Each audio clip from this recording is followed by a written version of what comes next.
قل اے محبوب آپ فرمائیے انی اخاف ان عصیت ربی عذاب یوم عظیم، اگر میں اپنے رب کی نافرمانی کروں تو مجھے بڑے دن کے عذاب کا ڈر ہے، یعنی قیامت کے دن کے عذاب کا مجھے ڈر ہے۔ کتنا پیارا انداز ہے۔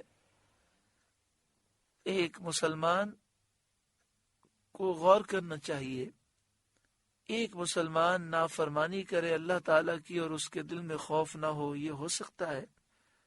ہر مسلمان کو اللہ کی نافرمانی سے ڈرنا چاہیے، اور اگر بالفرض گناہ ہو جائے یا کسی گناہ میں ہم ملوث ہیں تو اسے گناہ سمجھیں اور اس پر نادم ہوں، اس پر افسوس کریں۔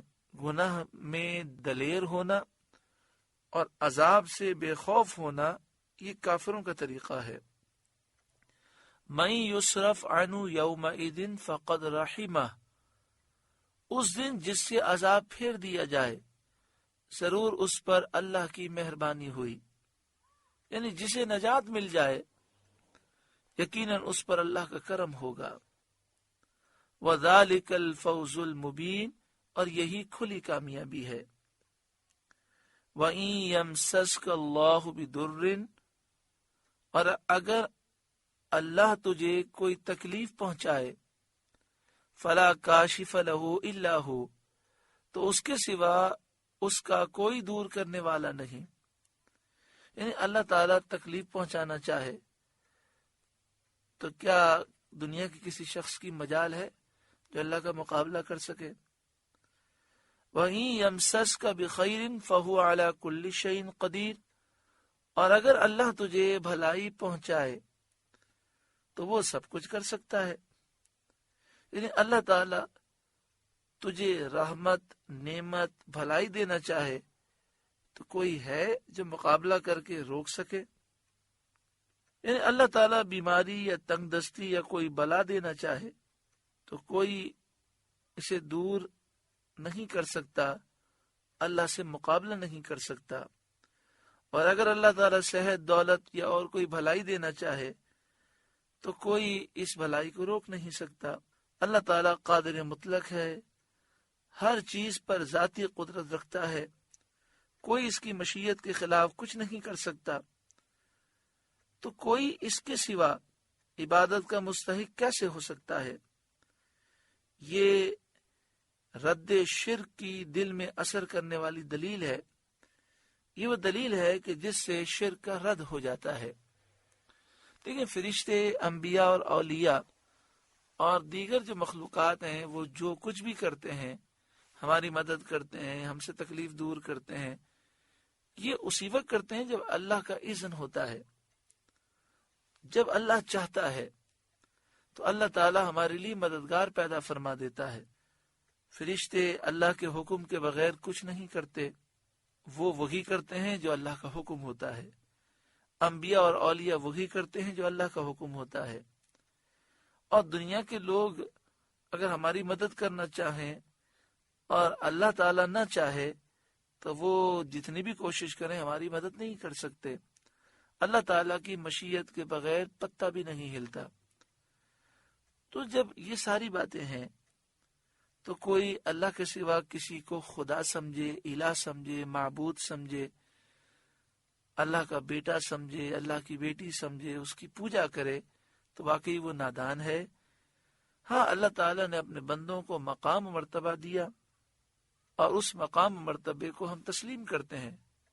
فرشتوں کا بھی مقام ہے، انبیاء اولیاء کا بھی مقام ہے، اور ان کے وسیلے سے اللہ تعالیٰ مدد کو نازل فرماتا ہے، رحمت کی بارشوں کو نازل فرماتا ہے۔ مگر یہ بات یاد رکھنی ہے کہ اللہ کے سوا کوئی خدا نہیں، الہ نہیں، معبود نہیں، اور الحمدللہ ہر مسلمان کا یہی عقیدہ ہے۔ اللہ تعالیٰ اسی عقیدے پر ہمیں ثابت قدمی نصیب فرمائے۔ یہاں پر ایک بات اور بھی ہمیں ذہن میں رکھنی چاہیے کہ ہم بہت سے موقعوں پر اللہ کی نافرمانی کرتے ہیں لوگوں کو خوش کرنے کے لیے۔ سیٹ ناراض ہو جائیں گے، ہمارے والدین ناراض ہو جائیں گے، ہمارے دوست احباب ناراض ہو جائیں گے، ہمارے بھائی بہنوں کو برا لگ جائے گا، یہ تو کرنا پڑے گا، ارے یہ گناہ ہے، پھر بھی کرتے ہیں، کہتے ہیں لوگ ناراض ہو جائیں گے۔ تو آپ بتائیں سارے لوگ اگر ناراض ہو جائیں پھر بھی ہم ان کی پرواہ نہ کریں اور اللہ کی فرما برداری کریں اور اللہ خوش ہو جائے، وہ بھلائی دینا چاہے، تو کیا لوگ ہمیں نقصان پہنچا سکتے ہیں؟ اور اگر ہم نے اللہ تعالیٰ کو ناراض کیا اور گناہ کیا، اللہ ناراض ہو گیا اور لوگ خوش ہو گئے، اور یہ سارے لوگ مل کر ہمیں کوئی بھلائی پہنچانا چاہیں اور اللہ تعالیٰ ہمیں تباہ کرنا چاہے، تو کیا یہ اللہ کا مقابلہ کر سکتے ہیں؟ تو اس لیے ہر حال میں انسان کو اللہ سے ڈرنا چاہیے اور اللہ اور اس کے رسول کی نافرمانی نہیں کرنی چاہیے۔ وَهُوَ الْقَاهِرُ فَوْقَ عِبَادِهِ، اور وہی غالب ہے اپنے بندوں پر۔ وَهُوَ الْحَكِيمُ الْخَبِيرُ، اور وہی ہے حکمت والا خبردار۔ قل، اے محبوب آپ فرمائیے، ایو شیء اکبر شہادہ، سب سے بڑی گواہی کس کی؟ شان نزول اس کا یہ ہے کہ اہل مکہ رسول کریم صلی اللہ علیہ وآلہ وسلم سے کہنے لگے، اے محمد صلی اللہ تعالی علیہ وآلہ وسلم، ہمیں کوئی ایسا دکھائیے جو آپ کی رسالت کی گواہی دیتا ہو۔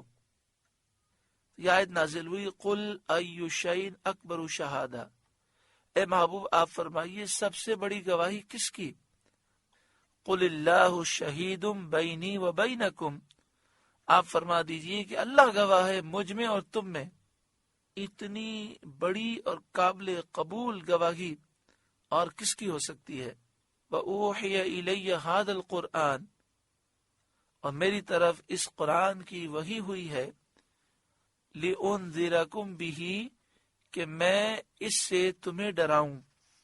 یعنی اللہ تعالیٰ میری نبوت کی شہادت گواہی دیتا ہے اس لیے کہ اس نے میری طرف اس قرآن کی وحی فرمائی، اور یہ ایسا معجزہ ہے کہ تم فصیح و بلیغ ہو، صاحب زبان ہو، اس کے باوجود اس کا مقابلہ کرنے سے عاجز رہے ہو۔ تو اس کتاب کا مجھ پر نازل ہونا اللہ کی طرف سے میرے رسول ہونے کی گواہی ہے۔ جب یہ قرآن اللہ تعالیٰ کی طرف سے یقینی گواہی ہے اور میری طرف یہ قرآن وحی فرمایا گیا تاکہ میں تمہیں ڈراؤں کہ تم اللہ کے حکم کی مخالفت نہ کرو۔ ومن بلغ، اور جن جن کو یہ قرآن پہنچے، یعنی میرے بعد قیامت تک آنے والے جنہیں یہ قرآن پاک پہنچے، چاہے وہ انسان ہو یا جن، ان سب کو میں اللہ کے حکم کی مخالفت سے ڈراؤں۔ حدیث شریف میں ہے کہ جس شخص کو قرآن پاک پہنچا گویا کہ اس نے نبی صلی اللہ علیہ وآلہ وسلم کو دیکھا اور آپ کا کلام مبارک سنا۔ سبحان اللہ، کہیے سبحان اللہ۔